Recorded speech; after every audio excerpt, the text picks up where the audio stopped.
About 2 Moons, Chapter 24, Birds of Sadness.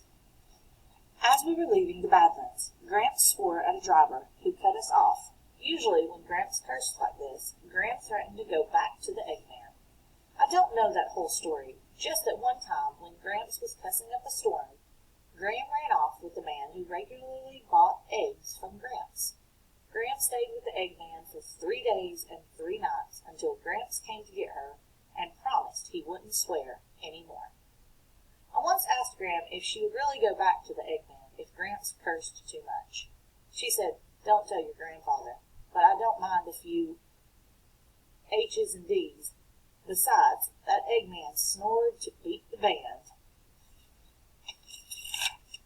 "So you didn't leave Gramps just because of the cussing?" "Scalama, I don't even remember why I did that. Sometimes you know in your heart you love someone, but you have to go away before your head can figure it out."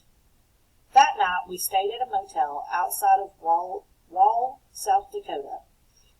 They had 1 room left with only 1 bed in it, but Gramps was tired, so he said it would do. The bed was a king-size waterbed. "Gol dang," Gramps said. "Looky there." When he pressed a hand onto it, it gurgled. "Looks like we'll have to float on this raft together tonight." Gram flopped down on the bed and giggled. "Huzz," she said in her raspy voice. She rolled onto the middle. "Huzz." I lay down next to her, and Gramps tentatively sat down on the other side. "Whoa," he said. "I do believe this thing's alive." The 3 of us lay there sloshing around as Gramps turned this way and that. "Gol darn," he said. Tears were streaming down Gramps' face, she was giggling so hard. Gramps said, "Well, this ain't our marriage bed." That night I dreamed that I was floating down a river on a raft with my mother. We were lying on our backs looking up at the high sky. The sky moved closer and closer to us.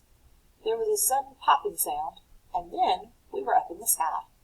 Mama looked all around and said, "We can't be dead.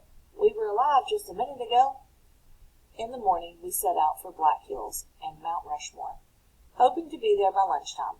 No sooner were we in the car than Gramps said, "So what happened to Phoebe's mother? And did Phoebe get any more of those messages?" "I hope everything turned out all right," Gramps said. "I'm a little worried about Phoebe." On the day after Phoebe showed her father the suspicious spots and the unidentifiable hair strands, another message appeared. "You can't keep the birds of sadness from flying over your head, but you can keep them from nesting in your hair." Phoebe brought the message to school to show me. "The lunatic again," she said. "If he has already kidnapped your mother, why would he still be leaving messages?" "They're clues," she said. At school, people kept asking Phoebe about her mother's business trip to London. She tried to ignore them, but it wasn't always possible. She had to answer some of the time. When Megan asked Phoebe what sights her mother had seen, Phoebe said, "Buckingham Palace, of course," Megan nodded knowingly, "and Big Ben, and," Phoebe was struggling, "Shakespeare's birthplace."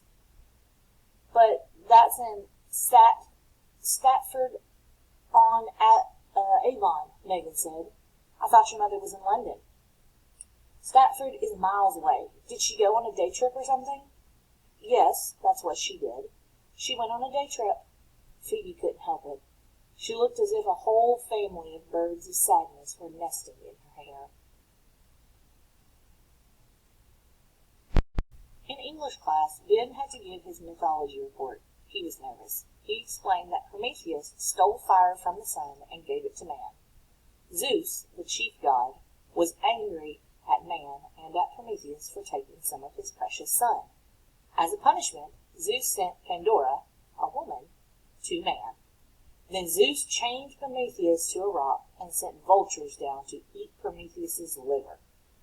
In Ben's nervousness, he mispronounced Prometheus, so what he actually said was that Zeus sent vultures down to eat porpoise liver. Mary Lou invited both me and Phoebe to dinner that night. When I phoned my father, he did not seem to mind, and I knew he wouldn't. All he said was, "That will be nice for you, Sal. Maybe I'll go eat over at Margaret's."